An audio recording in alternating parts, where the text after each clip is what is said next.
On rappe ce qu'on vit et ce qu'on voit. Superstar dans le ghetto. C'est-à-dire on brille, mais on est toujours dans le ghetto. Et c'est vrai qu'il faut quand même bouger. T'es là, tu peux être là, mais il faut pas rester là. T'as réussi, pars. Et donne l'espoir aux autres aussi de partir et ainsi de suite. C'est pas tu réussis et tu restes là en fait. Que le but c'est de réussir et de partir en fait. Ce que nos parents à l'époque auraient voulu faire. Il faut bosser à mort. Je pense qu'il ne faut même pas compter ses heures. Je crois même que c'est le truc principal. Moi, je veux monter une structure. Donc, c'est lui qui nous a ramené l'histoire de structurer le truc. Votre musique, elle a ça, elle a cette force, mais il faut habituer les oreilles des gens à l'écouter. On a vendu des 400 000, 500 000. Et il y a une phrase dans le premier album où on dit t'as vu maman, on l'a fait. Parce qu'on l'a fait comme un travail. L'idée était partie dans un hall, on a fini dans un gros bâtiment. Il y a encore plus de choses à dire aujourd'hui qu'avant. Donc je ne comprends pas que les mecs parlent de leur bite et leur couteau.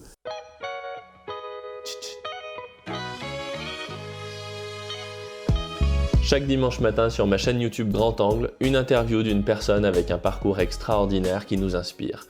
Vous pouvez aussi écouter le podcast sur grandangleecho.com/podcast. Allez, c'est parti. Aujourd'hui, j'ai la chance et la joie d'accueillir Calbo avec nous.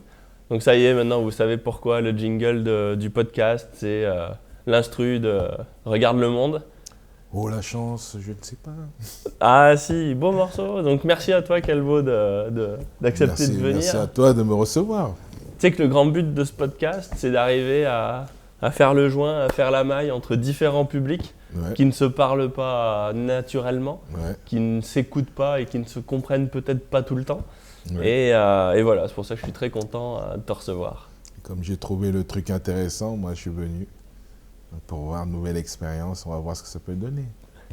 Alors, on va te présenter aux gens qui ne te connaissent pas, parce qu'on est sur les deux faces de la montagne. Donc Calbo, c'est la moitié du groupe Arsenic. Ouais, c'est ça. Grand groupe des années 90-2000. Voilà. Et même 2010-2020, vous avez fait beaucoup de choses, on va y revenir. Ouais. C'est aussi la participation à plusieurs collectifs de rappeurs. Donc tu vas nous expliquer ce que c'est qu'un collectif, ce que c'est que Secteur A, qu'est-ce que c'est que cette logique derrière. Et puis le rap aussi. Qu'est-ce que c'est que le rap en fait? Parce que il y a plusieurs visions, mais le rap de Paris, en tout cas de Villiers-le-Bel, c'est toute une histoire. Donc Arsenic, c'est quoi dans les années 90? Explique-nous un peu, refais-nous vivre. Arsenic, c'est deux frères qui n'ont aucune ambition dans le rap, déjà. Deux frères déjà différents dans nos domaines, parce que mon frère, lui, il était plus... il aimait beaucoup lire aussi, il aimait... lui, c'était plus... comment dire? Il était plus... tu sais, moi, j'étais un peu un petit loup solitaire. J'ai longtemps quitté la cité pour aller jouer au foot dans plusieurs clubs différents. À l'époque d'Arsenic, si on passe tous les détails de l'époque, moi j'avais un CDI quand on a décidé de faire Arsenic. Et donc, en 92 donc? Voilà. T'avais quel âge? Ah, je sais plus. C'est tabou. Non, mais je sais plus. Tu sais, c'est une bonne question ça. J'ai jamais noté ce truc. Tu sais, c'est comme si cette question, on me l'a tellement jamais posée. Quel âge avais-tu à l'époque où vous avez commencé? Donc c'est toujours... À quelle époque vous avez commencé? Donc on retient les 94, 92, mais quel âge on avait? C'est vrai. T'avais quoi, 18 ans? Ouais, par là. Hein. Puis nous, on a commencé à l'époque du hip-hop, Run DMC, Afrika Bambaataa. Tu sais, nous, on est un peu la troisième génération du hip-hop quand ça arrive en France avec Sydney, Dynasty, tout ça. Et après, il y a tout ce qui est IAM, NTM, et nous, on vient juste après. Donc, mais on a mangé cette époque de hip-hop, de break, de tourner sur la tête et machin. Et donc Lino et Calbo, c'est deux frères. C'est un qui est plus dans le rap. Donc Lino était plus dans le rap, moi j'étais plus dans le foot et puis j'avais mon boulot. Donc, tu faisais quoi comme boulot? J'étais rentré en... C'est maintenant que tu me poses la question, en électrotechnique. Voilà, on faisait des faux Canal Plus et tout, en soum-soum. Électrotechnique. Et donc, et voilà, et donc si vous bon, voilà, et puis voilà, et donc je vais attendre tes questions. Parce que si il faisait quoi à cette époque, Lino, lui, pendant que tu faisais électrotech? On était des écoliers clandestins, c'est-à-dire qu'on était bons à l'école, surtout dans les lettres, le français, tout ça. Et on était aussi très bons dans la délinquance. Donc il fallait choisir. Et puis voilà, à choisir, on était des très bons délinquants.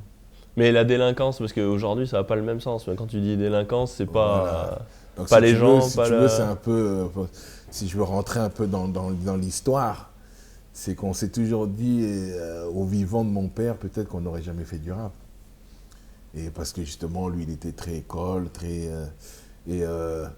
donc après le décès de mon père, on a beaucoup écrit, et puis, tu vois, on a un peu mis l'école de côté, parce que...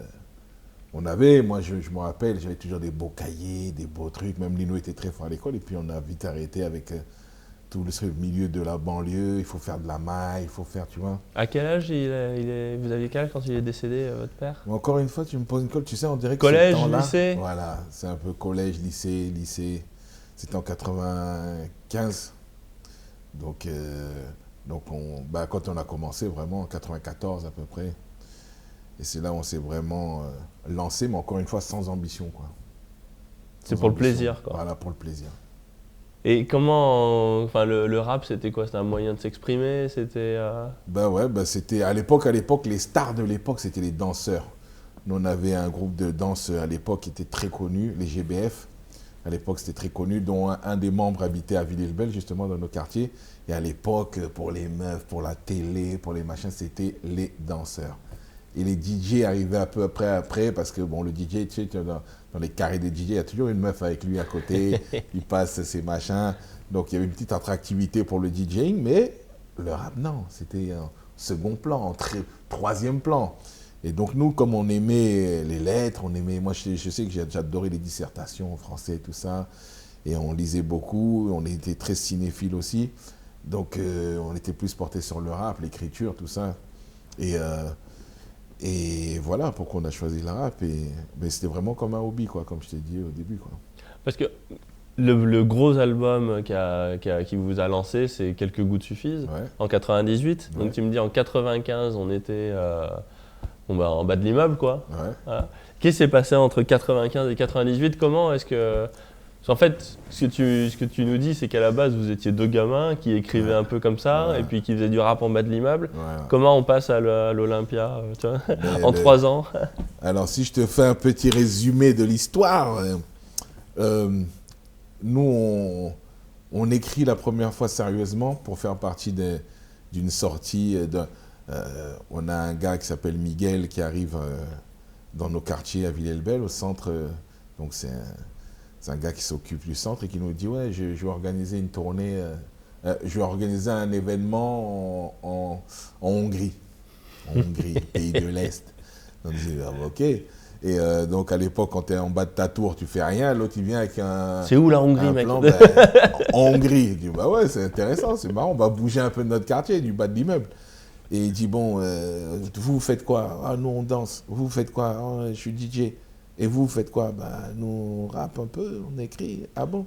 Bah, réunissez-vous, faites-moi un petit show et puis montez-moi un petit truc. Et avec votre petit truc, je vous emmène en Hongrie. » Et donc, nous, on s'est réunis, on a monté le petit truc entre nous. Et là, on a fait partie de ce voyage. Et c'est là où on a fait sérieusement le premier petit show.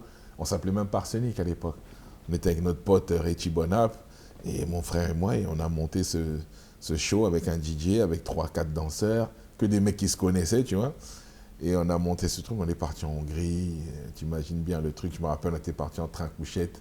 Quand on arrive près de l'Autriche, tu sais, il y a les douaniers qui montent, tu te rappelles à l'époque des nazis et tout, ça parlait allemand, c'est chelou. Et nous, on sortait de notre banlieue, on arrive en Hongrie comme ça, bam, Budapest, Debrecen et tout ça. Et donc, c'est la première fois qu'on a fait un truc, le pourquoi on a écrit un peu sérieusement, ça a commencé là en fait. Et après, ce qui s'est passé, c'est... ah oui, voilà, pour faire ce morceau, pour faire ce petit show là, on a demandé à un moment donné... un gars du quartier, donc le fameux GBF qui était un peu connu, on lui dit « Ouais, tu connais pas quelqu'un qui fait des sons ?» Parce que souvent on grattait des sons à l'époque, un peu n'importe où.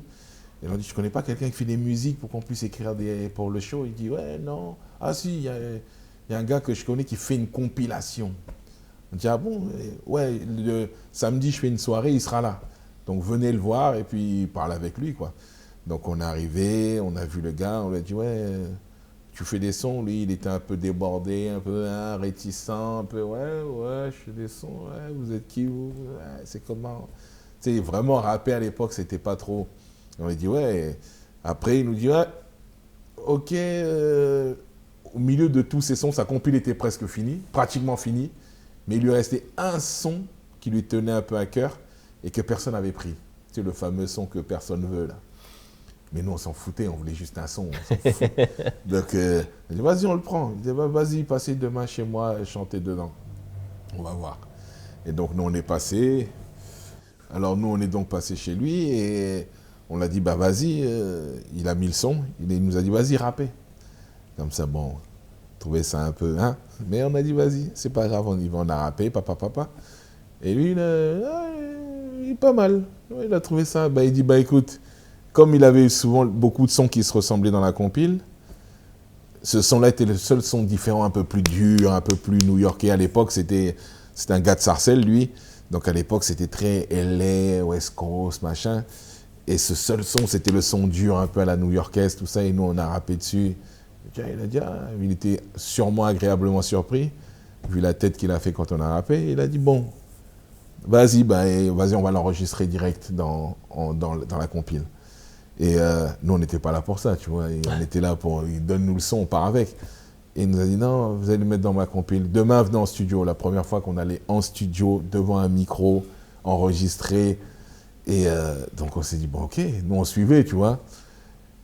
Et tac, on est parti. Le lendemain, ils nous ramènent en studio. On pose le morceau. Box avec Baltrap, à l'époque, ça s'appelait Baltrap. On pose. Et on rentre chez nous. Et 2 jours après, il nous appelle et il nous dit, ouais, mais c'est quoi votre nom pour la pochette? C'est quoi votre nom? Il dit, merde, on n'a pas de nom. Vous y avez pensé? On n'avait pas de nom. On dit, mais non, Calbolino. Merde. Ah ouais, il faut un nom de groupe. Bah, vas-y, on s'est enfermé. On dit, vas-y, on te donne le... Demain, on t'appelle et puis on te donne un nom. Et on sait, toute la nuit, on a cherché. Et à un moment, on est tombé sur Arsonic, de l'art sonique. Mais à l'époque, il y avait un groupe qui s'appelait Ragasonic. Donc, on s'est dit, ça ressemble trop. Après, arsenic, vas-y, le poison, ouais, ça soigne, ça guérit. Avec un A, avec un K, ok, vas-y, arsenic. Et le lendemain, on a dit, ouais, on s'appelle Arsenic, tout ça. Donc, il a mis le morceau dans sa compile. Boum, ça tournait un peu dans les radios SP. Et pour te faire un résumé rapide, pourquoi on est devenu Arsenic, Secteur Hype et tout ça, c'est qu'un jour, le fondateur du Secteur A, qui s'appelait Kenzie, rencontre donc le fameux Didier Desch qui a fait cette compile, où il y a une vingtaine de groupes dedans. Et il lui dit, ouais, il y a un groupe de... Lui, il avait déjà Ministère Hammer, Doc Gynéco, Neg Marron avec lui. Et il lui manquait ce groupe à Kenzie dans son plan, parce que Kenzie, c'était un mec qui réfléchissait beaucoup. Il lui manquait ce groupe un peu punchy qu'il a trouvé en nous quand il a écouté cette compile. Il dit, waouh, c'est le groupe qui me manquait pour lancer mon Secteur A. Et donc là, il nous convoque. Il va voir le mec qui a fait la compile. Il lui dit, ouais, il y a un groupe dans ta compile qui m'intéresse.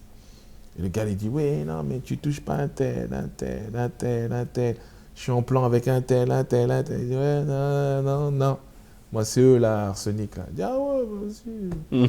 Ok. Donc, tiens, leur contact, tout ça. Donc, ils nous contactent, ils nous convoquent à Sarcelles, à la secte Abdoulaye. Donc, dans un hall, ghetto, on voit le Renoir à lunettes qui vient avec son sac à dos, qui nous parle un peu comme Malcolm X, Martin Luther King, laissez la NPE, venez, vous avez un talent, votre style il est compliqué pour les gens, mais dans 3 ans, après quelques compiles, dans 3 ans vous sortez un album, vous niquez tout. Moi je le regardais, je disais, c'est qui ce fou là? Qu'est-ce qu'il raconte? Et demain je travaille, j'ai l'entraînement, l'autre il est en train de me parler de ces trucs dans un hall, ça pue la pisse, il y a des pitbulls dehors. Et je dis, c'est quoi ça? Et je vois, mais par contre à côté, je voyais mon frère qui écoutait comme ça, il me disait, ah ouais, mais c'était son truc. Et je dis, moi la décision était rapide quand je dis, écoute, c'est intéressant ce qu'il raconte quelque part, mais est-ce que ça peut être vrai? Vas-y, je vois que mon frère il kiffe. À l'époque, on ne vivait pas la crise comme aujourd'hui, on trouvait du boulot tout le temps. Donc moi, je dis, vas-y. Lui, il avait déjà dit, arrêtez de travailler, il me sortait des trucs de fou. Je dis, vas-y, c'est tentant, il y croit. Vas-y, on va essayer de voir. Vas-y. Et de ce vas-y, jusqu'à aujourd'hui, 30 ans de musique. Hein. C'est-à-dire tout ce qu'il nous a dit, et ça s'est passé. C'est-à-dire on a commencé dans des compiles, Hostile, L432, machin, et des featuring dans les albums des autres. Et les gens ont commencé à être habitués à entendre ce groupe Arsenic et commencent à se demander mais c'est qui ces deux-là là? Et à partir du moment où le public a commencé à dire à quand l'album d'Arsenic, c'est là où on est parti s'enfermer à Toulouse, en Blagnac, et on a fait l'album en quelques mois. Et le premier album, Quelques gouttes suffisent. Voilà. Parce qu'il y a deux choses dans ce que tu dis. Déjà, le fameux Kenzie, c'est quelqu'un qui est visionnaire en fait, qui a une. Il est dans son immeuble, mais en attendant, il voit déjà. Il voit super loin. Il voit loin, il comprend. Il comprend ce que c'est que la banlieue, d'où vous venez. Ce que votre rap dit, parce que c'est un rap dur, et c'est un rap de trip. C'est-à-dire que lui, c'est le seul qui a su décortiquer, comme on aime à dire, notre kung-fu, quoi. C'est-à-dire que lui, à l'époque, je me rappelle, c'était une époque où l'écriture était très scolaire, c'était Solar, c'était des groupes, l'écriture quand je dis scolaire, c'est très clair, lève les mains, balance-toi, nanani. Et nous, on est arrivé, je me rappelle mon premier couplet où je disais 3 macaques, atakalaka, mon cerveau, bouillacasse, tiré à bouillacalbo, bouillacasse.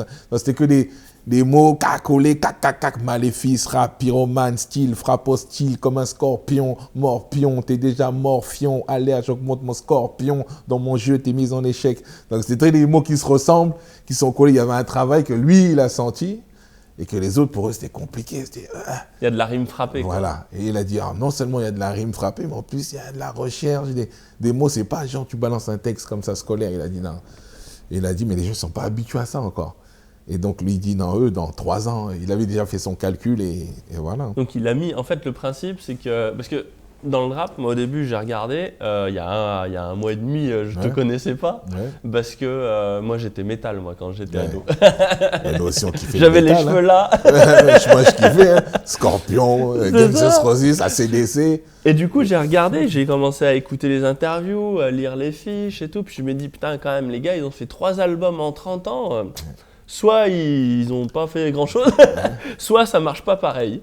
Et en fait, ça marche pas pareil le rap. C'est-à-dire, et ça c'est peut-être le Kenzie, enfin en tout cas, il y a une démarche collective, il y a une démarche de parrainage, de cooptation entre artistes.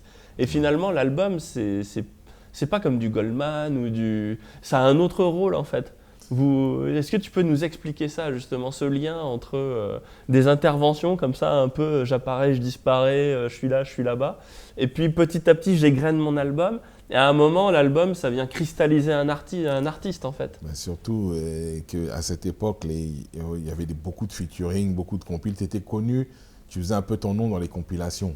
Il y avait beaucoup entre les albums, il y avait des compilations Première Classe, L432, Hostile. On a apparu dans plein de compilations, donc c'était un peu des sortes de, c'était pas des clashs, mais des compétitions entre les artistes. Puis il y avait beaucoup de featuring aussi, les gens t'appelaient pour chanter avec eux. Donc entre les albums, il y avait beaucoup d'activités aussi. Et donc c'est vrai que comme tu dis, on prenait le temps de faire un album déjà, parce qu'à l'époque aussi, il faut écouter un album. Un morceau, ça pouvait durer 6 minutes, des 32 mesures, un couplet. Aujourd'hui, c'est 8 mesures, un couplet. C'est-à-dire 32 mesures, c'est 32 phrases. Et à l'époque, et aujourd'hui, c'est des 8 phrases, machin. Donc, vraiment, il y a une prise de tête. C'était un long travail. Tu sortais épuisé à faire un album. Des fois, les gens mettaient une pige à faire un album. Et tu le travaillais pendant 10 ans, l'album au moins, avec les concerts, les tournées. Jusqu'à aujourd'hui, on nous demande de chanter Boxe avec les mots qu'on a écrit en 97. Donc, t'imagines un peu. Donc, c'est que le morceau, il est costaud. Donc, il tient encore jusqu'à aujourd'hui. On nous demande les morceaux qu'on écrivait, qu'on a écrits en 97. Mais parce que ça traduit quelque chose aussi. Moi, j'ai tout écouté du coup pour... Et en fait, il y a ce message en fait, qui apparaît dans les années 90 avec le rap dur, entre guillemets. C'est-à-dire qu'il y a une émotion, il y a une force qui transparaît et qui prend les gens aux tripes et au cœur en fait. Je disais, c'est pas du rap dur, on disait on rappe ce qu'on vit et ce qu'on voit. Donc la société, la vie était dure, comme aujourd'hui, et c'est le travail que les rappeurs peut-être ont omis et ne font plus. Ils sont plus nombrilistes aujourd'hui, c'est plus moi, ma bite et mon couteau. Alors qu'à l'époque, on chantait pour les gens. J'ouvre ma fenêtre et je chante ce que je vois, ce que je vis à la maison, ce que mon pote y vit, ce que je vois en bas. Voilà, c'était la simplicité du truc. Pour nous, c'était de chanter ce qu'on vivait et qu'on voyait. Alors là, je ne sais pas si tous les rappeurs aujourd'hui ont des piscines, des 25 meufs et de la drogue et des kalachnikovs. Moi, je ne sais pas. Je pense pas d'ailleurs. Mais non, je ne chantais pas ça. Ah, ils se tapent dans les aéroports et tout. Tu vois. Donc, c'est ce truc, nous, on chantait vraiment la vie, quoi. Et pourquoi on a eu ce succès, je pense, c'est parce que les gens se reconnaissaient dans ce qu'on disait. Et c'est un moment, enfin ça tu le fais assez naturellement, entre guillemets, quand tu es dans cette période. Mais ça devient compliqué parce que quand tu es anonyme ou connu de ton quartier et que tu finis à l'Olympia, tu es porté par ce que tu écris au début, mais après ta vie elle ressemble plus à... Mais je pense que tu vois, ça, au bout quand tu as 30 ans et que tu as t'as un grand succès, tu peux pas dire il est dimanche matin, on est en hiver, j'ai galéré à trouver des fraises chez Bourgeois. Ta vie, elle est plus la même. Après la suite, c'est vrai, automatiquement, à un moment dit t'es le plus beau, tu commences à y croire, t'as vu. Mais non, en fait, je pense que l'éducation fait que tu restes quand même... nous, on se prend pas la tête. On s'est jamais pris la tête avec mon frère. Et tu sais, on a même ce truc qui est tout con, mais qui est lourd de sens. C'est-à-dire quand on arrive encore aujourd'hui en tournée, on serre la main au mec qui fait le son, celui qui... tous les techniciens, les machins. On dit bonjour à tout le monde quand on vient. Et eux-mêmes, ils sont étonnés des fois que l'artiste lui dit « Ah ouais, merde ». Et tu sais... on s'est jamais pris pour, entre guillemets, comme on dit, on s'est jamais pris pour des stars, nous. C'est parce que justement, on a toujours fait le truc, on l'a jamais pris le rap comme un taf, en fait. Et de ce fait, ben, tu circules normalement, peut-être que le fait d'avoir grandi dans les quartiers, on fait que peut-être on a le cuir un peu plus dur. Et que je me souviens même des fois, je me baladais à la grande époque de secteur A tout seul, à Châtelet-Léal ou quoi, et je rencontrais des clans, des gangs de mecs. Mais tu marches tout seul, mais comment? Sont où tes gardes du corps? J'ai dit, mais pourquoi, tu veux me faire quelque chose? Non, bah alors, que tu laisses-moi garder mon corps. Tu vois. Donc c'est des trucs comme ça. D'ailleurs, tu habites toujours à Villiers-le-Bel, non? Non, je suis toujours à Villiers-le-Bel parce que je m'occupe un peu des jeunes, du club de tennis, du machin. J'ai des trucs là-bas. Mais de toute façon, nous, on dit toujours, tu sais, Villiers, pour nous, c'est un petit village. Et quand tu as grandi à Villiers, tu restes toujours à Villiers. Mais bien sûr, le fait que tu gagnes de l'argent, ben, tu pars. J'ai encore plein d'anecdotes là-dessus, mais je me dis, à un moment donné, quand tu grandis dans un endroit qui est, entre guillemets, ghetto, mais bon, après, quand tu compares avec les ghettos brésiliens, ça n'a rien à voir. Mais nos ghettos à nous, qui sont quand même dégueulasses, tu te dois déjà pour partir. Ça donne un espoir aux autres.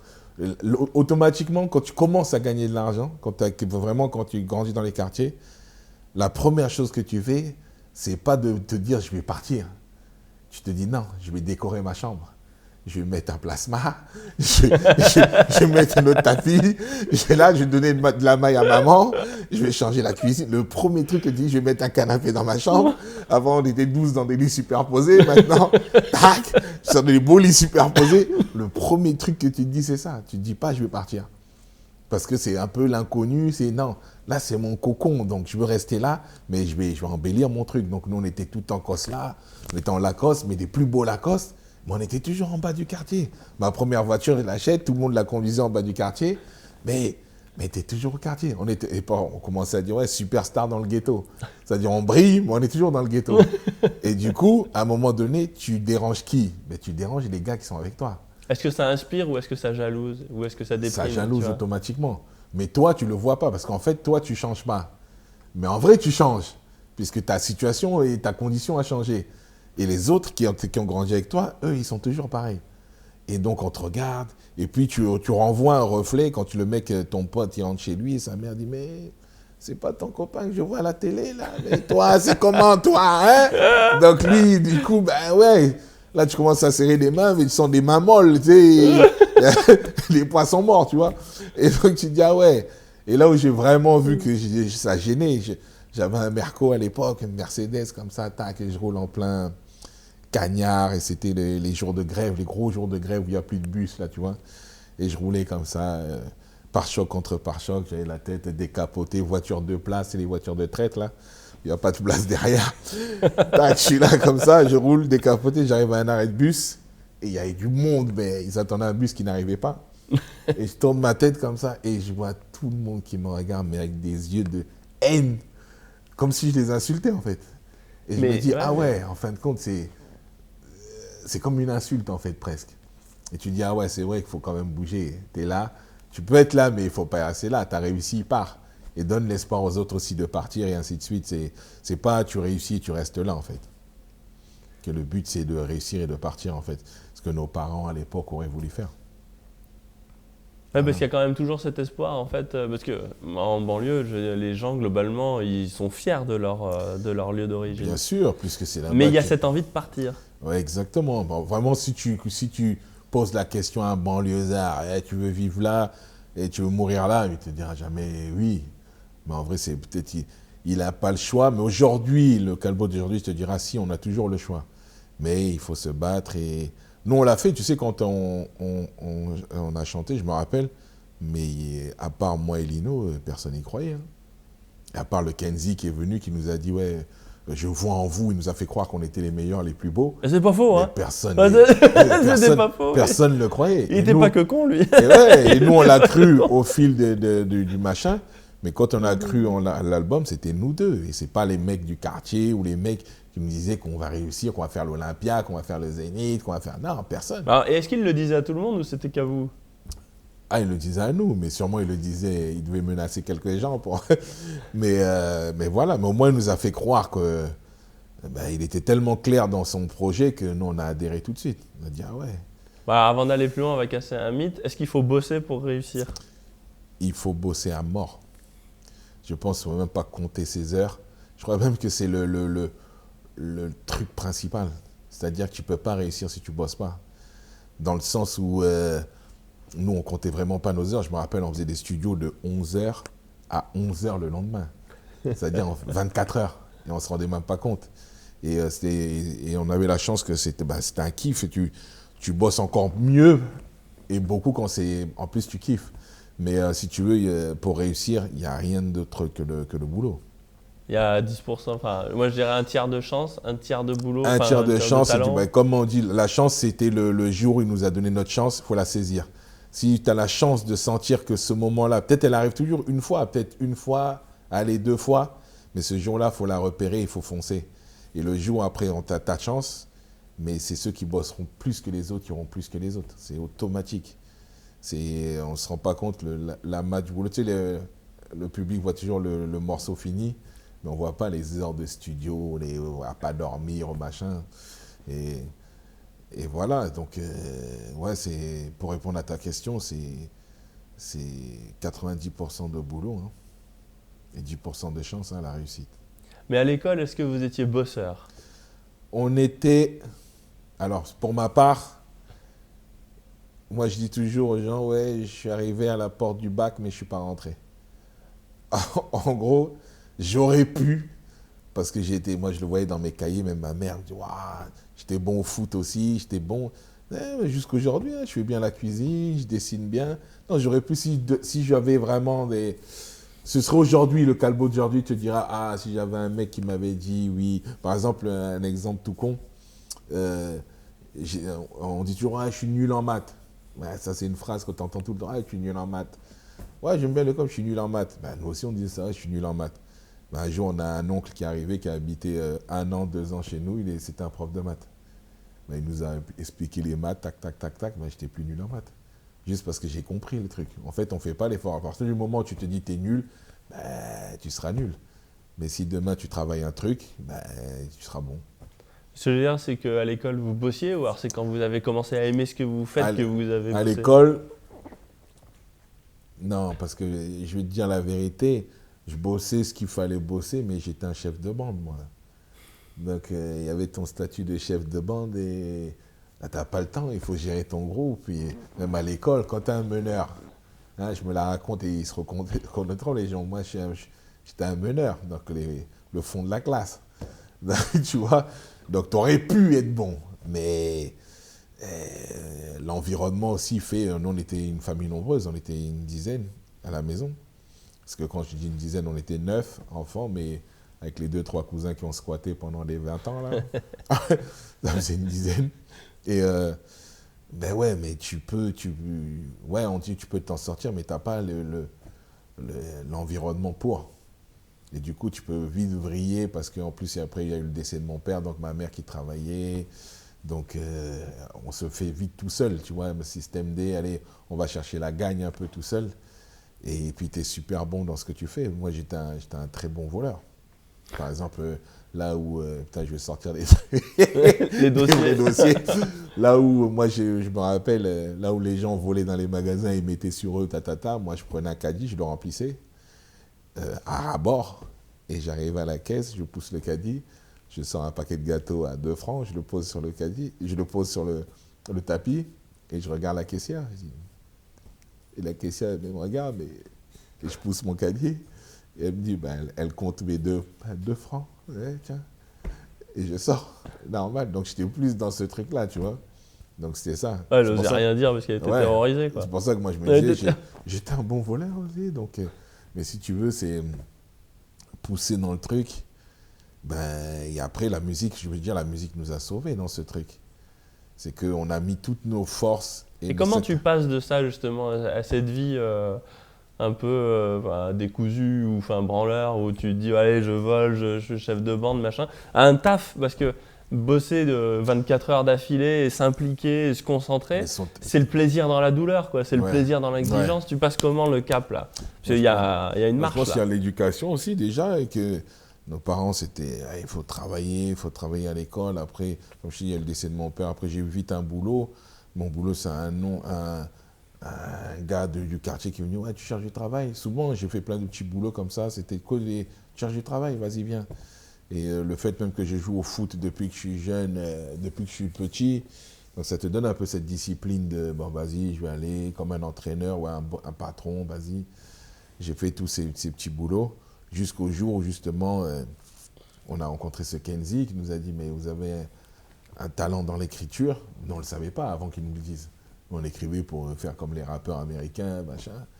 Il a dit, non, vous pouvez... Moi, je veux monter une structure. Donc, c'est lui qui nous a ramené l'histoire de structurer le truc. Votre musique, elle a ça, elle a cette force, mais il faut habituer les oreilles des gens à l'écouter. Donc, structure, tout, juste dans la musique. Quand on a pris nos premiers billets dans la musique, imagine-toi, en 1 heure, tu chantes, tu prends 10 000 francs. Nos parents, ils ne prenaient même pas 10 000 francs en un mois. Donc, si tu le mets en euros, on prend 10 000 euros pour 1 heure de chant.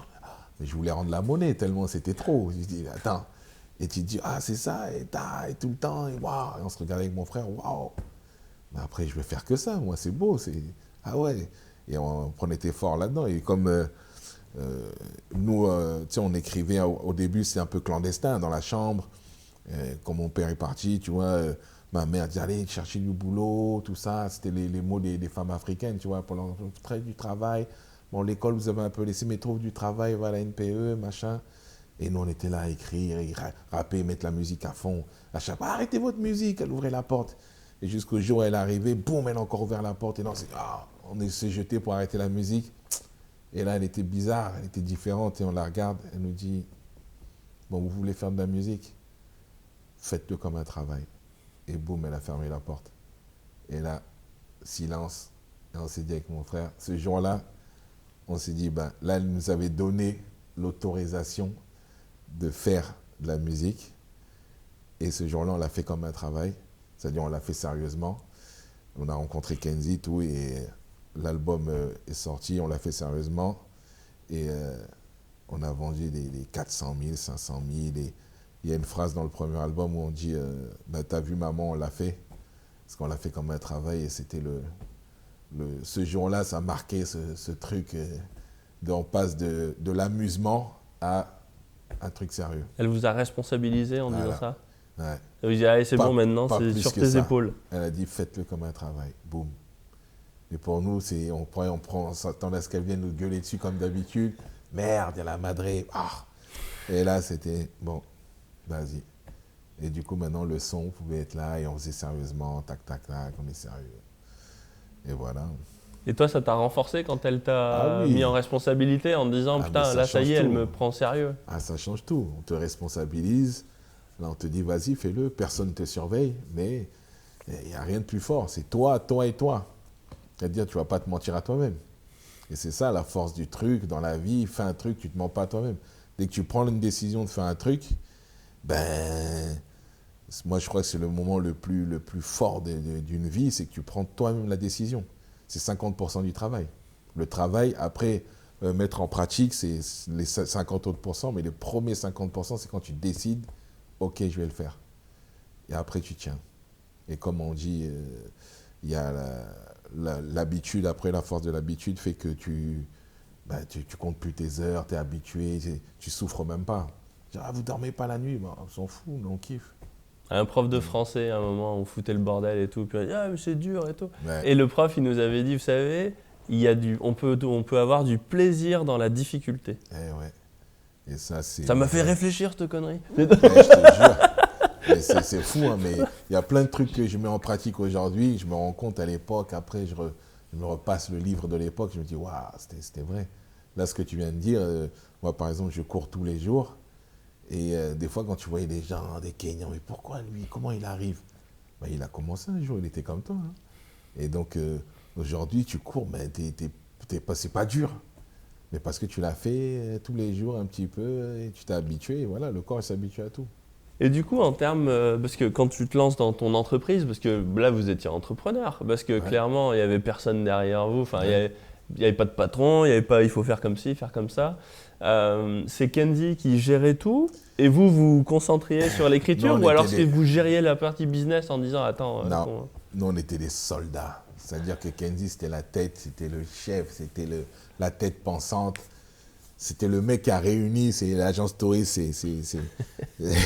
Il est arrivé, il a dit bon voilà, moi j'ai mon idée, il vous me manquait arsenic pour balancer le secteur. Voilà. Et on a commencé dans un hall. On a fini en rachetant une banque avec un sas. Tu sais, des sas dans les banques là où tu sonnais. Et, ben, c'était le secteur A à Sarcelles. On a repris une banque, des bureaux. Tac, secteur A, bam. Voilà, gros bureau, siège en cuir. Voilà. On était là entre nous comme ça. On dit waouh, on l'a fait. Et l'idée était partie dans un hall. On a fini dans un gros bâtiment, machin. Est-ce que vous avez souffert quand tu étais petit? Mais tu sais, quand tu es habitué. Non, mais est-ce qu'il y avait une souffrance à la base de tout ça? Tu ne sais pas. C'est ça le truc.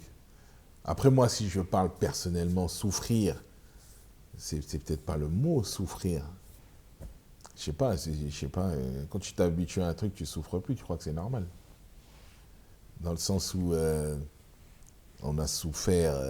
Par exemple, nous, moi je me dis à l'époque, on était plutôt pauvres.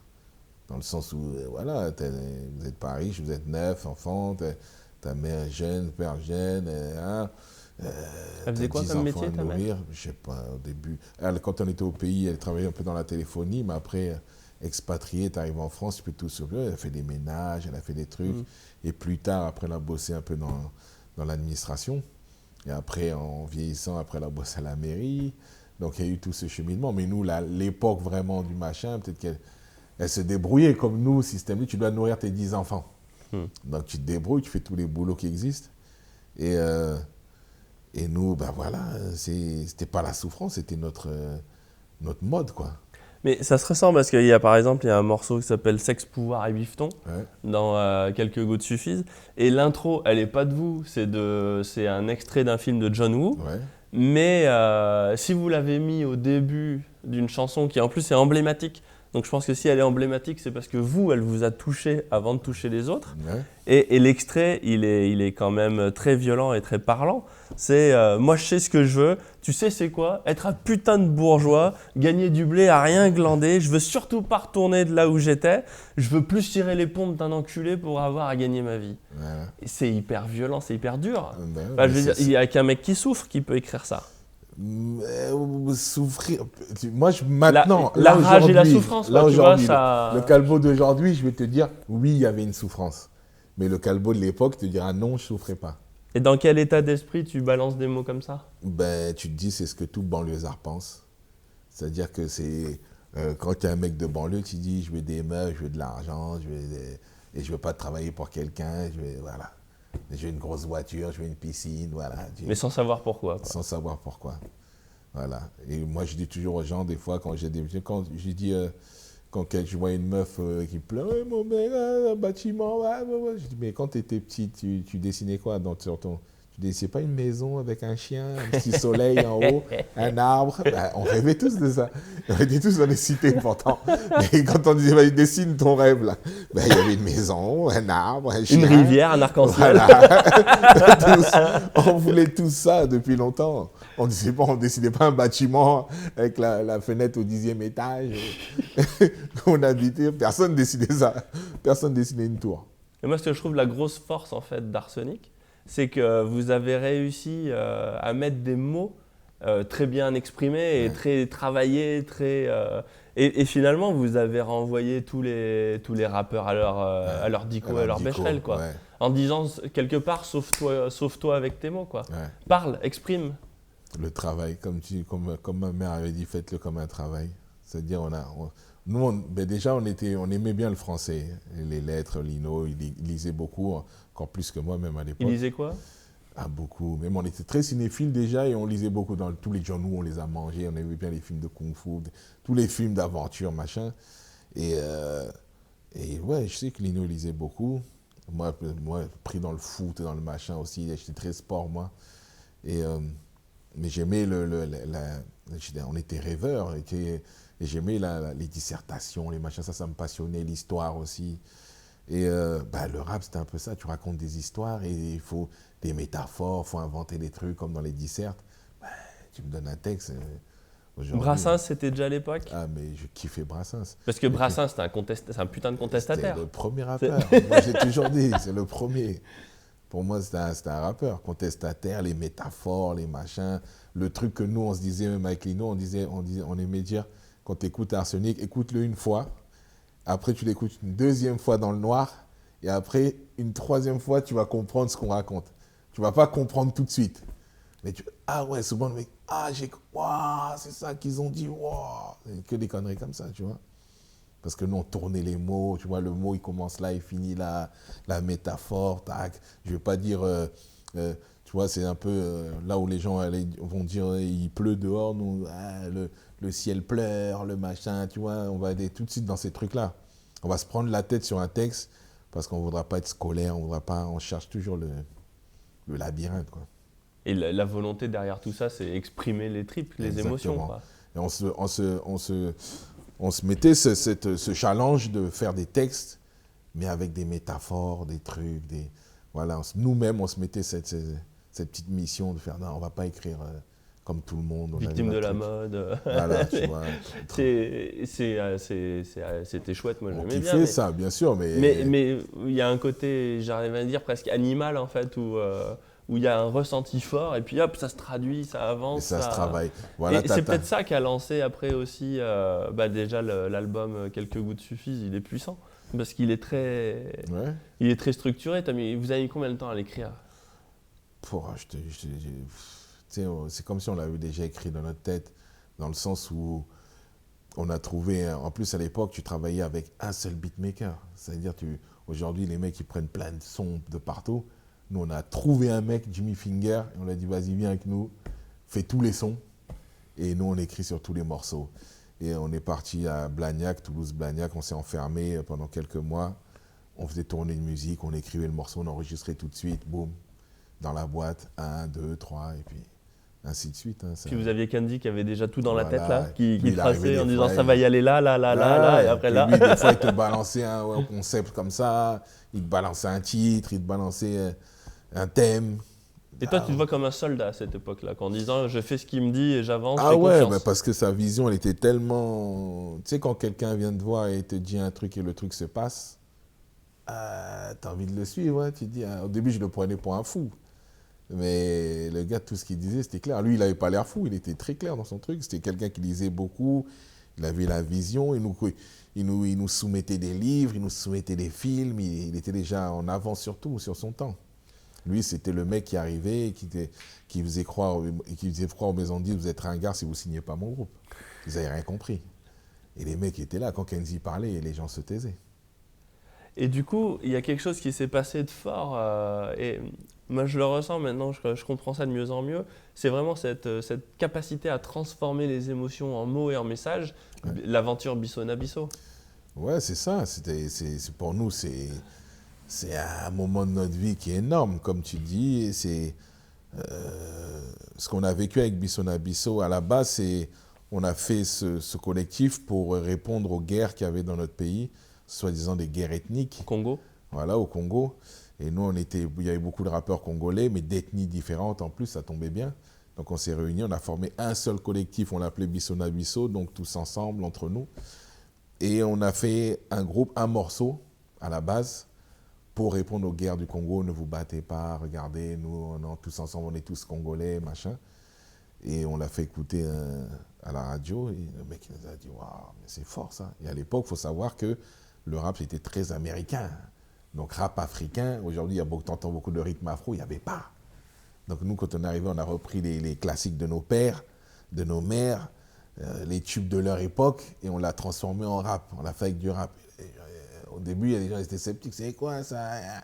Et nous, on l'a fait, non, c'était personnel, c'était pas un truc qu'on voulait diffuser à tout le monde, c'était ciblé pour le pays. Et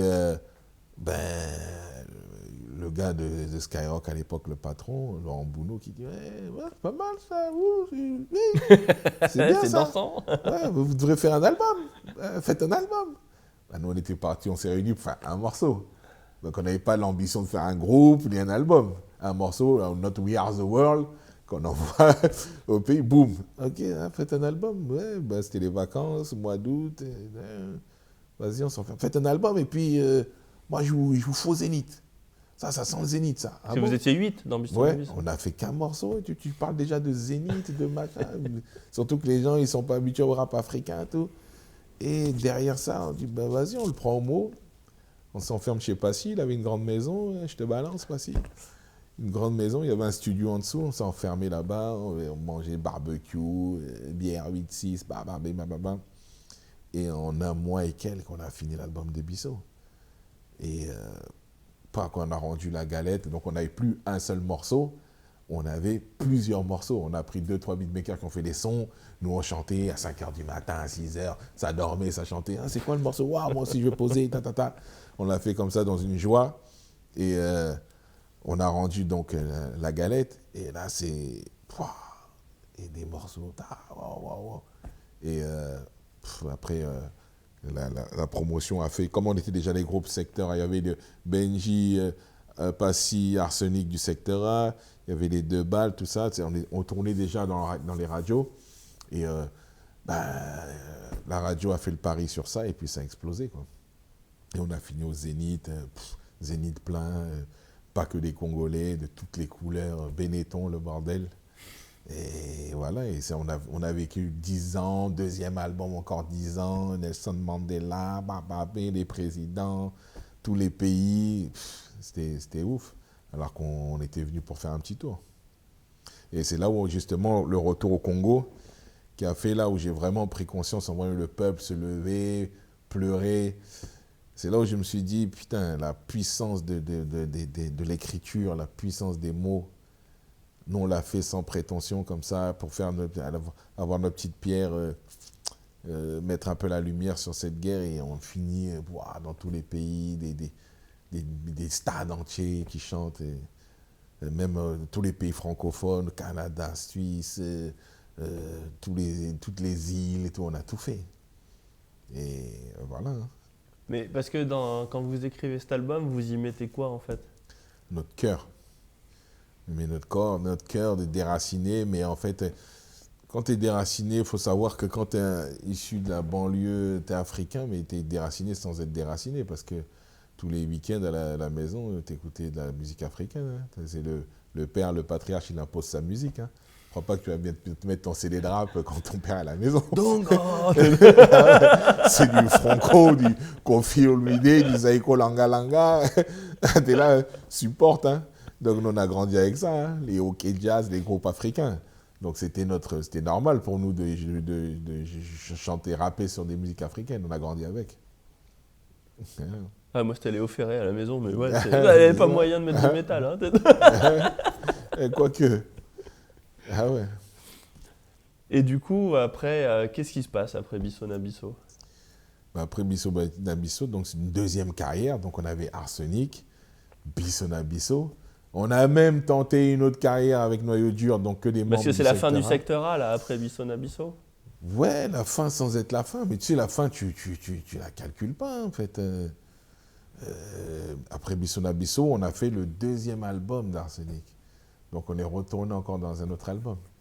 Donc encore une autre époque, encore une tournée.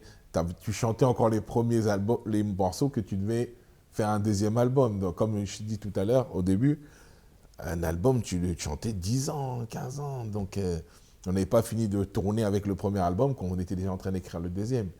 Et entre-temps, au milieu, il y avait eu Bisso Nabisso, donc l'aventure Bisso Nabisso qui a duré des années aussi. Donc on était Arsenic, des fois on disait ouais, je te présente Calbo.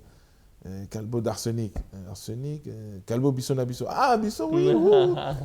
Donc ceux qui connaissaient Calbo d'Arsenic, ceux qui connaissaient Calbo de Bisso, on avait vraiment deux carrières, quoi. Et après, il y a eu encore des albums, après il y a eu des solos, des trucs, et puis Noyau Dur, c'était un groupe qu'on a tenté de faire. On a fait un album qui était super bon. Moi, jusqu'à aujourd'hui, je le kiffe. Mais on a fait 2-3 dates. On est retourné encore dans nos trucs. Et puis, c'est vrai qu'il y a eu des grosses périodes de trous. Mais après, justement, on a eu des enfants, des trucs. Donc, tu as envie un peu de... Tu sais, quand tout ce que je te raconte là, c'est vraiment du début du bâtiment. On n'était même pas sortis de notre chambre d'ado. Jusqu'à là, on a fait que des concerts, des machins. Donc, à quel moment j'ai vécu, entre-temps, j'ai eu un enfant, entre Bisso et l'album, tu rencontres une femme, un enfant, donc t'es père, avant t'étais un petit gars de quartier, maintenant t'es un père, maintenant c'est... Ah, c'est allé vite tout ça? Ah ouais, et tout dedans en fait, on a toujours été artistes en même temps, jusqu'à aujourd'hui on est artiste, mais là j'ai plus l'expérience, donc on peut gérer des trucs. Mais il y a eu des hauts, des bas, des séparations, des machins, tu vois. Donc tout ce qui forge un homme, quoi. Vers la période 2010, 2005-2010, c'est ça, non? Ouais, voilà. Ouais. T'es au courant? Ouais, j'ai bossé. Il connaît pas, mais il apprend vite. Ouais, c'est ça. Et comment on vit justement ça, rappeur à 20 ans, rappeur à 40 ans? Un moment, tu vois, écrire la rage, transmettre des émotions. Qu'est-ce qui se passe quand ta vie, elle ressemble plus à ce que tu écris quelque part, ou à ce que tu représentes, du moins? Mais ça, c'est pour ceux qui n'écrivent pas leur vie. Alors que nous, on a toujours écrit notre vie. Tu regardes Renaud, par exemple. Ouais. Je pense que ce qui l'a tué, Ouais. c'est le succès, parce que c'était un révolté contestataire. Ouais. Et il est devenu un bourge millionnaire, Ouais. tout ce qu'il voulait pas. Comment tu veux écrire, tu vois, comment tu fais dans cette évolution? La question, c'est pourquoi un bourge millionnaire pourrait pas écrire pour les jeunes qui sont encore dans la situation où il était lui? Ben, je sais pas. Voilà. Donc, tu vois, nous, avec notre évolution, ok, j'avais une belle maison, une femme, des belles voitures, machin. Mais mes cousins, mes sœurs, mes frères, mes tantes, mes oncles qui étaient toujours dans le machin. Et donc, toi, tu as la chance d'avoir un micro et tu peux parler pour ces gens et tu continues. Toi, tu as fait du rap. Tu sais, un rappeur, il a rappé à 20 ans, il ne va pas se mettre à chanter de l'opéra à 40. Hein. Il va toujours rapper, sinon. Mais qu'est-ce que ça te fait quand tu vois Renaud et Doc Gynéco qui soutiennent Sarko, par exemple? Tu te dis, putain, là, il y a de l'écart, là. Là, il y a ça travaille, là. Là, il faut aller chercher dans les trucs en dessous, tu as vu? Là, la façade n'est pas... Je préfère que tu te dises, il y a un truc qu'on ne nous dit pas. Ça veut dire qu'à 50 ans, tu vas chanter « J'ai embrassé un flic » ? Non, après, c'est chacun son chacun, comme on dit. Ouais, mais moi, je pense qu'il y a des trucs en dessous. Après, voilà. Et puis, voilà. Moi, on n'a jamais voulu se coller avec les politiciens. Mais par exemple, quand on a fait un morceau comme Une saison blanche et sèche, où on insulte le Front National dedans, mais on se dit, aujourd'hui, le Calbo de l'époque disait, oui, le Front National, les fachos, nanana, certes, il y en avait beaucoup, il y en a encore. Mais ils n'ont jamais été au pouvoir, ces gens-là. Aujourd'hui, donc qu'on les décrivait comme les causes de nos malheurs de l'époque. Mais en vrai, non. Ben non. En vrai. Hein, ben, le Jean-Marie, il a fini sa carrière, il n'a jamais gouverné, le bordel. Il nous a pas fait chier, en fait. Ben ouais. Nous, les fachos, peut-être qu'il y en avait dans nos quartiers, mais on ne les voyait pas. Ben ouais, c'est comme à la campagne où on parle des mecs des banlieues alors qu'il n'y en a pas un, et en banlieue, les mecs Nous, le facho, il est là avec nous, mais il ne le dit pas. et ouais, donc, pourtant, on a chanté le truc, donc voilà. Donc, si tu veux, en grandissant, tu chantes toujours les... Parce que rien n'a changé. Moi, quand je prends les morceaux qu'on a écrits en 98, tu peux les mettre aujourd'hui, c'est la même chose. Alors, qu'est-ce qu'on peut raconter aujourd'hui dans le rap qui n'a pas déjà été dit ? Il y a trop de choses à raconter. Qu'est-ce que je pourrais te dire qui n'a pas encore été dit ? Ça, on l'a dit. Mais il y a trop de choses. Ça ne change pas, mais ça empire. Regarde le Covid aujourd'hui, regarde ce qu'on vit aujourd'hui. Moi, je me dis, mais on n'a pas fini de rapper. Moi, je sais qu'il y a encore des projets, on va en parler à la fin, mais il y a tellement de choses à dire. Il y a encore plus de choses à dire aujourd'hui qu'avant. Donc, je ne comprends pas que les mecs parlent de leur bite et leur couteau. Il y a trop de choses à dire. Ouvre ta fenêtre, il y a trop de choses à dire. Prends le train, prends le métro, va dehors, il y a trop de sujets. Et qu'est-ce que tu penses de Kenny Arcana qui dit « Je ne suis pas une rappeuse, mais une contestataire qui fait du rap ». Ben, je suis d'accord. Nous, on a dit qui prétend faire du rap sans prendre position.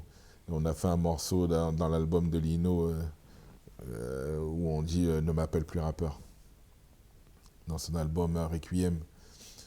Ne m'appelle plus rappeur, ça voulait dire ce que ça voulait dire. Ça voulait dire, si ça pour toi c'est du rap, bah, ne m'appelle plus rappeur alors.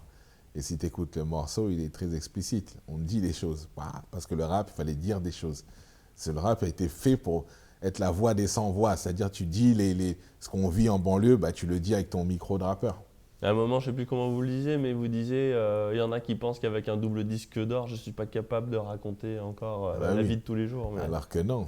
Parce que le disque d'or, c'est juste un objet, mais la vie, elle ne change pas. Parce que moi, je vais toujours à Villers-le-Bel, et je vais chez mes gars, c'est toujours les mêmes trucs. Et des fois, je vais au magasin, je vois les mêmes Lascar qui étaient là il y a 30 ans. Donc, tu dis, ça n'a pas changé. Ils ont vieilli. Mais leur problème, c'est toujours les mêmes. Leurs frères. Et moi, je dis même, c'est encore pire aujourd'hui qu'avant, parce que nous, on avait ce fameux Miguel qui nous a ramenés en Hongrie. Moi, aujourd'hui, personne ne va ramener ces petits jeunes en Hongrie. Ils sont toujours devant les halls à tirer des sacs. Donc, tu vois, donc si personne ne le fait... Et justement, alors, est-ce qu'en vieillissant, il n'y a pas la question de la transmission quelque part et de dire, bon, allez... Tu te sens plus responsable. Quand tu es jeune, tu chantes un peu avec ton cœur comme ça. Et en grandissant, tu as plus de responsabilités. Donc, tu fais attention à ce que tu dis. C'est plus précis. Et c'est plus ciblé. Et déjà, toi, c'est plus clair. Donc, il y a des choses qu'on disait avec le cœur. Qu'en grandissant, tu dis avec la tête. Hein? Donc s'il y a encore des choses à dire, ça veut dire qu'il y aura des morceaux à écrire ? Ah bien sûr, il y en a. Et puis je transmets aussi. Moi j'ai ma petite Laura Yeniche, là. Moi j'aime dire que c'est ma meilleure élève. C'est-à-dire à travers elle, moi c'est une petite qui écrivait super bien, qui avait là cette pêche que nous on avait. Moi je me suis reconnu en cette petite. Et voilà, moi j'ai aiguisé sa plume. Et voilà, maintenant c'est une petite arsenic, quoi. Code Meuf, elle l'a écrit avec toi ou avant ? T'as dit quoi ? Code Meuf, son morceau. Code Meuf, non, ouais. C'est pas un morceau ça. Si, les 10 commandements. Ah, Code Meuf, non, c'est avant moi. C'est avant toi ? Excuse-moi, c'est moi. Si, c'est bien elle, hein. D'accord. Mais je connaissais la pas. Blonde, là. Ouais. Moi, je l'ai prise, en fait, je me suis occupé d'elle.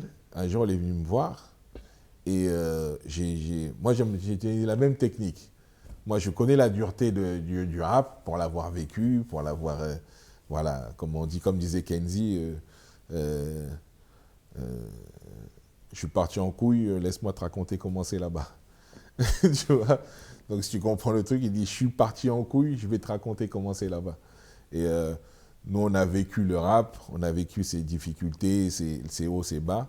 Et elle arrive dans ce milieu. Donc, moi, quand j'ai une artiste comme ça qui est jeune, pour tester un peu si elle en a et si elle peut supporter, si elle va pouvoir supporter les nuits de studio, la douane. C'est-à-dire la douane, c'est tu rappes, mais on n'est jamais satisfait. Donc tu es là, tu as l'impression que toi, tu tues, mais nous, on dit non, tu tues pas. Donc imagine-toi, il faut vraiment avoir le cœur bien accroché pour supporter ça. On dit non, c'est pas bon. Non, c'est pas bon. Non, c'est pas bon. On te dit ça 100 fois, et tu pètes les plombs. Maintenant, jusqu'au moment où la 102e fois, on va dire oui, c'est bon. Tu peux sortir. Tu peux sortir. Donc, Deuxième couplet. Et donc, pour voir si elle pouvait supporter ça, et ben, je lui pose la question, je lui dis, t'aimes le rap?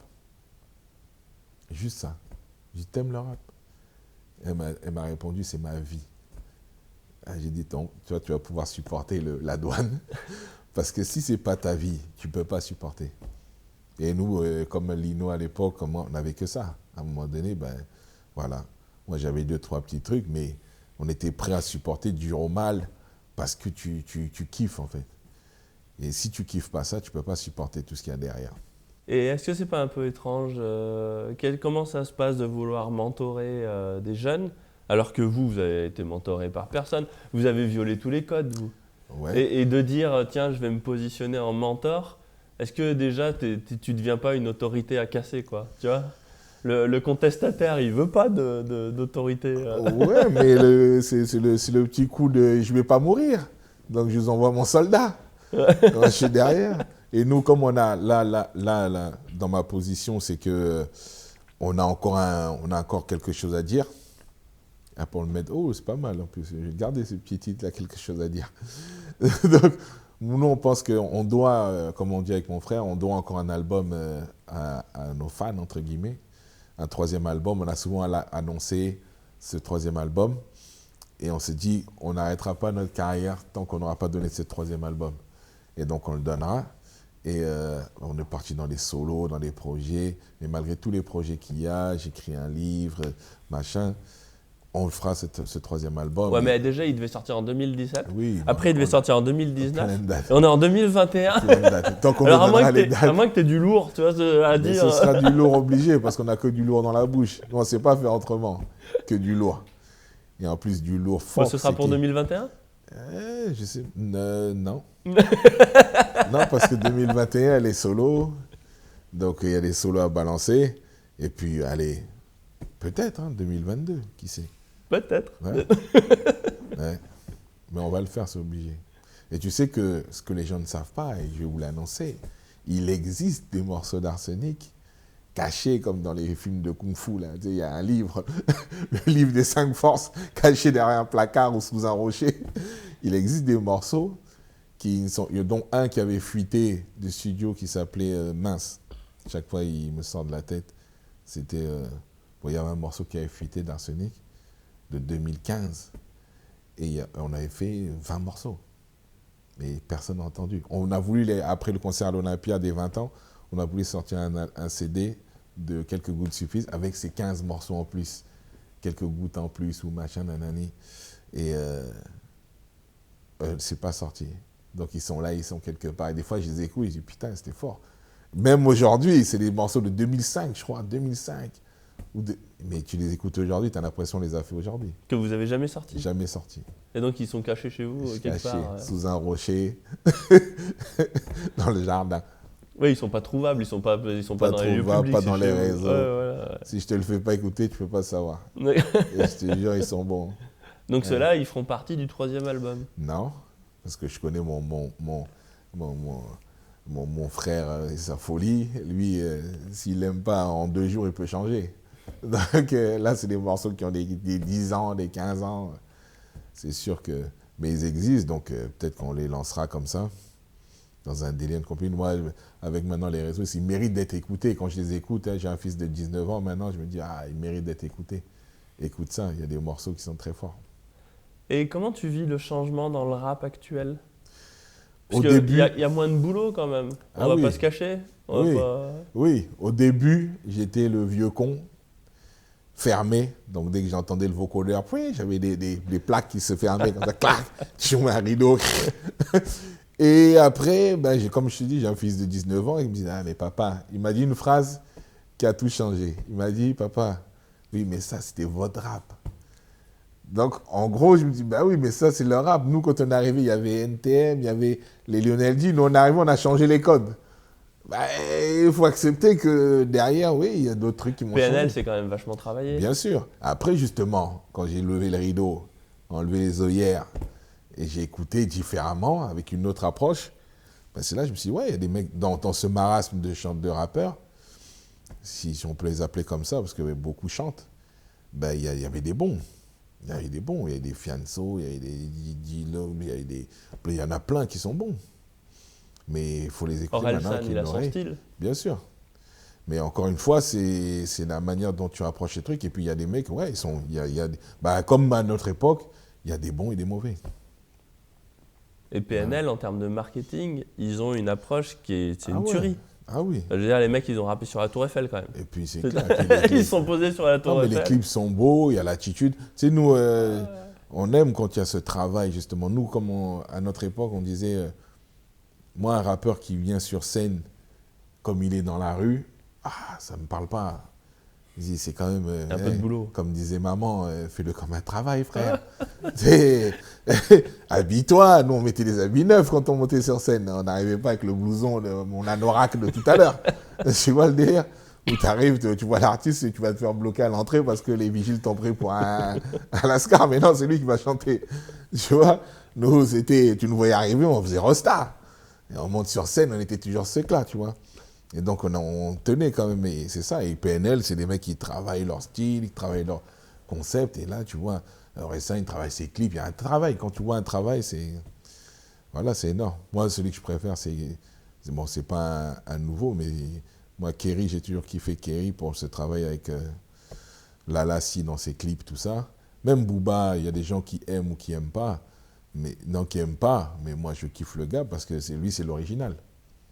Il y a beaucoup de copies, mais lui, c'est l'original.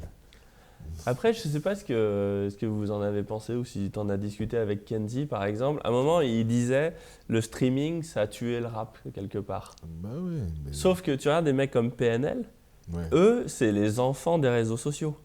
Ouais. Et ils ont un marketing qui est clairement adapté au streaming et aux réseaux sociaux. Leur époque. Ouais. Attends, maintenant, les rappeurs, ils vont vendre des trucs. Je vends ça pour pas... C'est trop.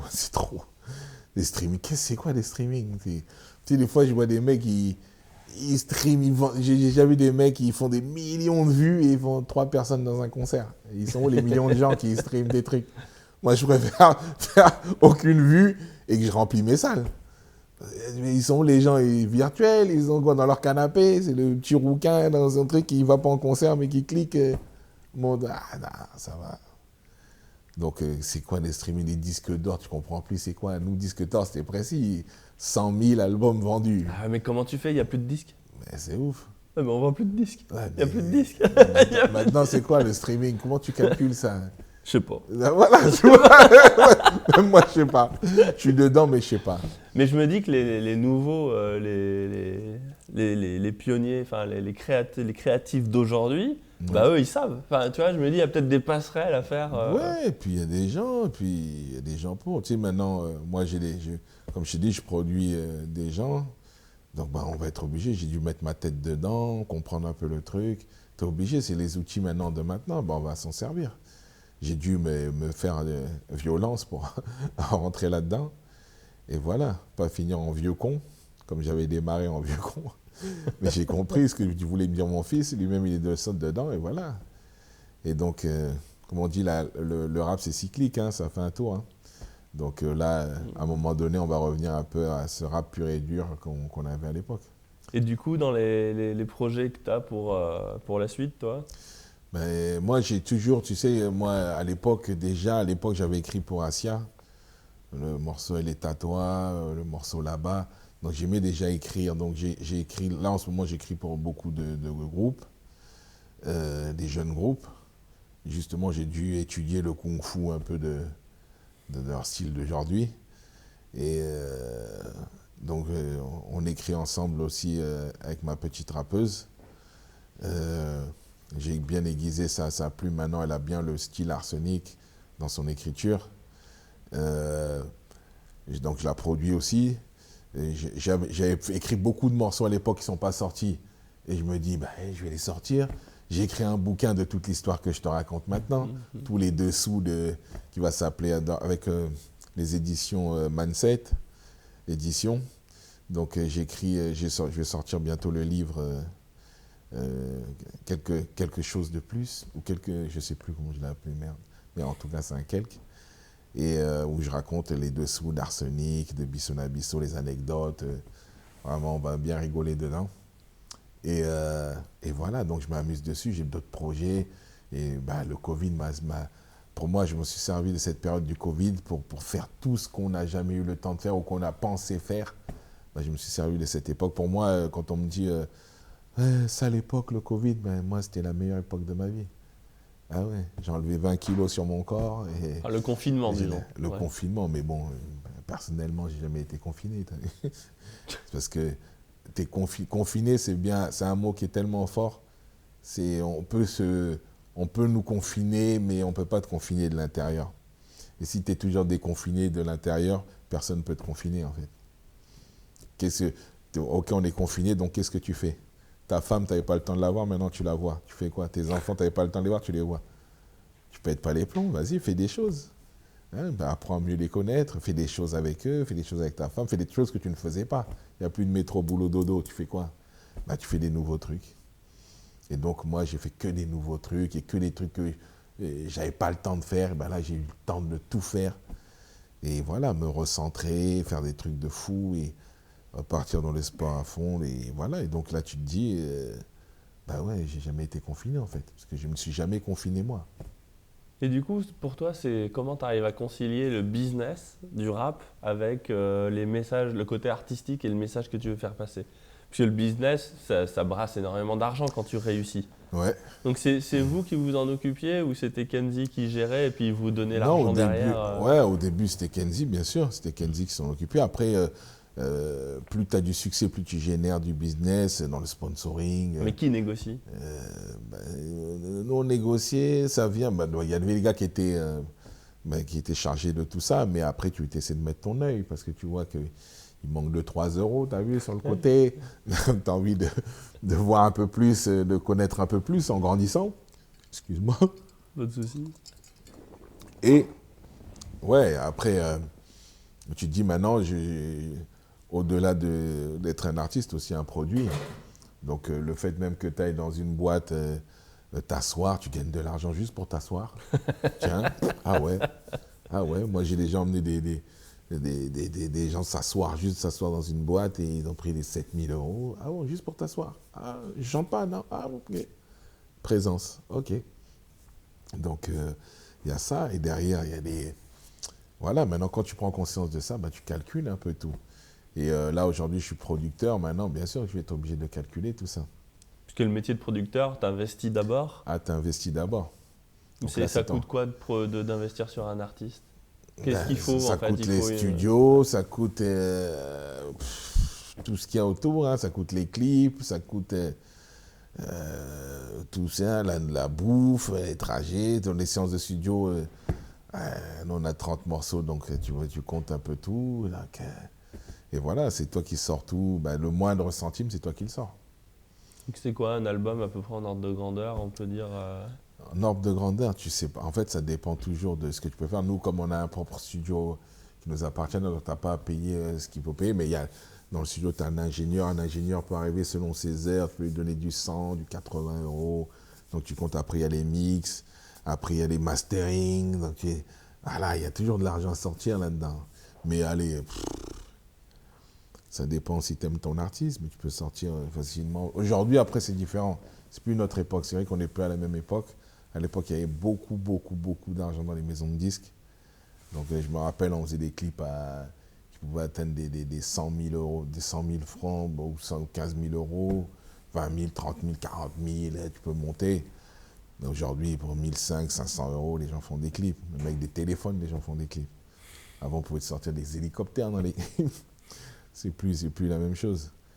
Mais, non, mais, allez, avec un bon 15 000, 20 000 euros, tu peux sortir un album, hein. Tu peux faire un album. Ouais. Donc c'est ça aujourd'hui que ça coûte un album pour lancer un artiste à peu près, l'ordre de grandeur, c'est ça quoi? Ouais, si tu tires un peu dans tous les côtés, ouais. Bien sûr. Ouais. Et du coup, après, faut vendre. Après, il faut vendre. Donc, tu vas vendre quoi? Ouais. Donc, comment tu vends à l'ère d'Internet? L'originalité, les réseaux sociaux, le pourquoi les gens, tu vas passer, les TikTok, les machins, être le truc du moment, le truc que les gens vont kiffer, trouver la sonorité qui va faire que tout le monde va te reprendre en boucle, les vues. Bon, après, il y a ceux qui achètent et ceux qui sont sérieux, mais je préfère être sérieux là-dedans. Et pour vendre, ben, moi, je dis toujours aux gens, sois original. Donc, je veux dire, c'est les concerts, par exemple. Là, tu vends des billets, quoi. Oui, ben, pour vendre des concerts, il faut déjà être bien connu. Il faut que tu sois demandé. Et après, bien sûr, les concerts font que... Mais les clubs aussi. Les clubs, souvent, en club, tu gagnes de l'argent. Imagine-toi si tu tournes à partir du jeudi, vendredi, samedi, dimanche, un artiste qui tourne vendredi. C'est toujours les concerts qui font que... Aujourd'hui, les artistes sont nourris par les concerts, hein, plus que par les streamings ou quoi que ce soit. Tu vois, c'est plus ça qui va te rapporter, mais pour ça, il faut vraiment streamer, il faut vraiment être connu pour que tout le monde te demande que tu tournes toute l'année. Après, tu peux générer un beau budget au final à l'année, si vraiment tu tournes toute l'année. Tu fais entre les clubs et les concerts. Donc, c'est-à-dire quand tu lances un artiste, il faut mettre, allez, on va dire 20 000 €. Ensuite, il faut qu'il soit connu, donc tu as encore de la promo, j'imagine, tu as encore 2-3 frais à sortir. Promo, ouais. Et là, jusqu'au concert, tu gagnes pas trop d'argent, quoi. Voilà. Mais parce que si ça se vend plus, la musique. Voilà. Mais si tu as bien fait ton boulot, bah, imagine-toi que si tu mets 50 000 € dans ton artiste et que tu l'as tellement fait exploser que tu le fais tourner à 15 000 € la soirée. Imagine, tu tournes du jeudi au dimanche pendant 1 an déjà. Tu as rentabilisé tes 50 000 €. Donc il y a ça aussi. Après, il y a des sponsors qui vont arriver, le moindre truc qui va soulever, voilà, tu vas te faire payer des clips, tu vas te faire payer tes passages partout où tu vas passer, bah vas-y, tu me payes. Tu veux voir mon artiste, tu payes. Voilà, donc au final, ça se professionnel, enfin c'est très professionnel le milieu du rap. C'est pas... Bah oui, maintenant c'est très... Bah oui, depuis le temps, il y a beaucoup de gens autour maintenant, tu vois, c'est très très très professionnel.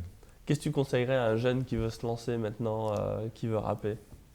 Bah déjà de croire en lui, de ne pas écouter ce qu'on lui dit autour. C'est-à-dire qu'à partir du moment où tu as une idée, la seule façon d'échouer, c'est que tu arrêtes. La seule façon de réussir, c'est de continuer. Et ne laisse personne te dire ce que tu dois faire. L'originalité, justement, tu ne seras jamais aimé par tout le monde. Et donc, l'originalité, justement, c'est de faire ce que tu aimes faire. Moi, j'aime dire, t'imagines si quelqu'un était rentré dans la salle de Picasso, qui faisait son tableau avec un œil en haut, un œil en bas, il a dit les yeux, ils ne sont pas perpendiculaires, t'as vu? Faut remonter l'œil, t'as vu? Il a fait son délire et puis voilà. Bah, fais ton délire et fais-nous aimer ton délire. Aime ton délire et fais-moi aimer ton délire. Voilà. Et n'écoute personne. Seulement ceux qui te tirent vers le haut. Eh ben, merci beaucoup, Calbo. Eh ben, merci à toi. À très bientôt. C'était très intéressant. À bientôt. Ouais, on va se revoir. Voilà. Merci. Merci à toi.